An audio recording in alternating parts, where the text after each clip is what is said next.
거의 40, 50대, 60대가 되면서 아픔을 호소하게 됩니다. 그럴 때 결국 그게 뭐냐? 속근육이 만들어지지 못하고 이제 근력 손실이 오기 때문입니다. 그래서 이러한 형태의 운동은 남녀노소 구분하지 않고 꾸준하게 해줘야 된다. 안녕하십니까 여러분, 통증도사입니다. 오늘은 제가 앉아서 한번 시작을 해보겠습니다. 그리고 또 하나, 이렇게 작은 것으로 가지고 우리 몸을 건강하게 만드는 그런 방법들, 그런 비법들에 대해서 이야기를 한번 풀어가 보고자 합니다. 여러분, 건물을 질 때 겉에 벽돌부터 쌓지는 않지 않습니까? 기둥을 세우지요. 그 기둥을 세우는 것 무척 중요한 것입니다. 기둥이 없이 건물이 올라가면 나중에 조그마한 흔들림에도 무너지게 됩니다. 우리 신체도 마찬가지입니다. 그래서 우리 몸의 중심, 그것을 코어라고 얘기합니다. 코어는 겉에 있는 커다란 것이 아니고 속에 있는 작은 것을 얘기합니다. 그래서 오늘은 속근육에 대하여 여러분들에게 알려드리고자 합니다.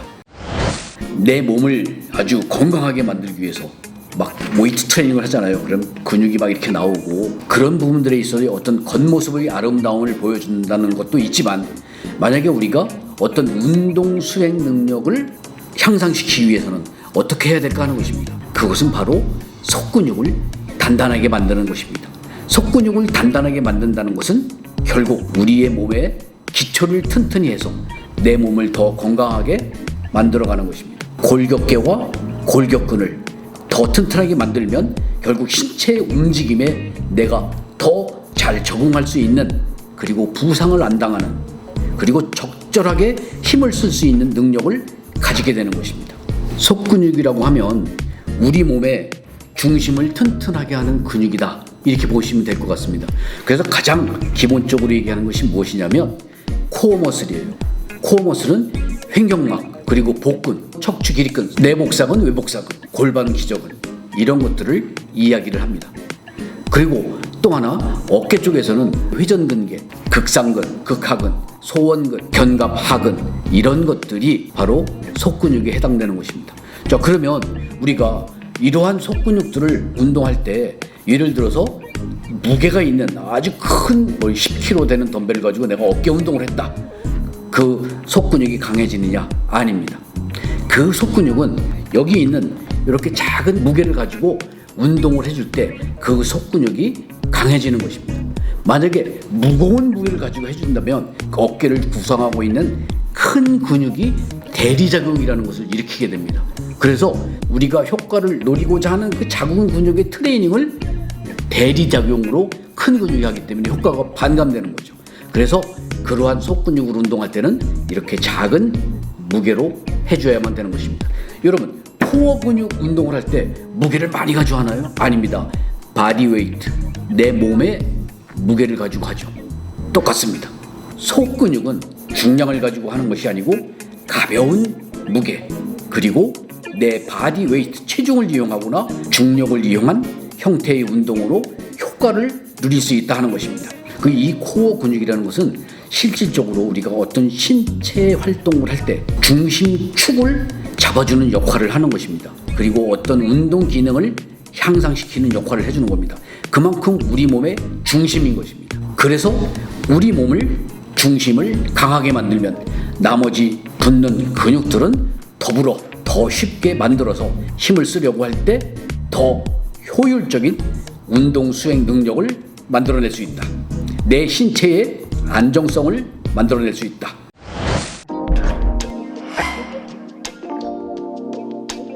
속근육은 운동을 해서 커지고자 하는 것이 아닙니다. 자, 운동을 해서 커지려면 근육에 적정한 부하가 주어져야 됩니다. 그 부하는 점진적인 부하로 가서 우리의 근육 속에 있는 세포들이 커지는 것입니다. 그러면서 그 굵기가 커지는 것이죠. 이것은 부하가 있어야 돼요. 그렇지만 속근육은 근육이 커지는 것을 요구하는 것이 아니고 버티는 힘, 어떻게 보면 근지구력을 가질 수 있는 힘, 이러한 역할들을 하는 것들이 속근육입니다. 그렇기 때문에 근육이 굵어진다거나 하는 것은 없다고 볼 수 있죠. 대개 통증은 속근육에서 문제가 됩니다. 겉에 있는 근육은, 예를 들어서 내가 축구공에 맞았어. 아니면 야구공에 등을 맞았어. 겉에 있는 근육들이 문제가 되는 거죠. 그런데 뭐 예를 들어서 헬스클럽에 가서 30kg만 들어도 막 이렇게 인상 쓰고 드는데 그렇게 들다가 아팠어. 이럴 때 속근육이 다치는 겁니다. 겉근육이 다치는 게 아니에요. 그럼 속근육이 다치는 게 속근육이 문제가 되는 거죠. 코어 운동, 플랭크도 얘기했죠. 네발 걷기 운동, 펀더 운동이라고 있어요. 컨디네이션 트레이닝이라고 해서 맨손 운동, 이런 것들이 대표적인 운동일 수 있고, 또 어깨 같은 경우는 회전근개 운동, 고무줄 운동이라든가 가벼운 아령 운동, 이런 것들이 대표적이라고 할 수가 있을 것 같습니다. 모든 사람들에게 해당되는 거라고 볼 수가 있습니다. 속근육을 만드는 것은 어린 시절부터 만들어 가야 됩니다. 그리고 우리가 25살부터 근력 운동을 안 해주면 근력이 근손실이 현저하게 오기 시작합니다. 그러다가 40대가 되면 더 쉽게 오죠. 60세가 되면 더 해요. 80세가 되면 더 쫙 떨어지죠. 나이가 젊었을 때 여러분 허리 아프다, 무릎 아프다 이런 사람들이 있나요? 거의 40, 50대, 60대가 되면서 아픔을 호소하게 됩니다. 그럴 때 결국 그게 뭐냐? 속근육이 만들어지지 못하고 이제 근력 손실이 오기 때문입니다. 그래서 이러한 형태의 운동은 남녀노소 구별하지 않고 꾸준하게 해줘야 된다. 여기에 플러스 뭐예요? 근력 운동. 그러면 끝까지 올바른 자세를 만들 수 있고, 그리고 튼튼한 근육을 가질 수 있고, 내 몸을 움직이는데 불편함이 없이 갈 수 있다. 결국 통증을 막아낼 수 있다. 예방주사입니다. 예방주사. 오늘 속근육을 얘기했습니다. 사실은 지난 편에 여러분들에게 어깨 회전근 운동, 요방형근에 대한 관계되는 부분들 얘기를 했습니다. 그런 것들이 사실 속근육입니다. 속근육에 더 잘 알고 싶으시면 지난번 편을 한번 잘 살펴보십시오. 그러면 더 확실하게 아실 수가 있습니다. 속을 더 튼튼하게 만드는 법.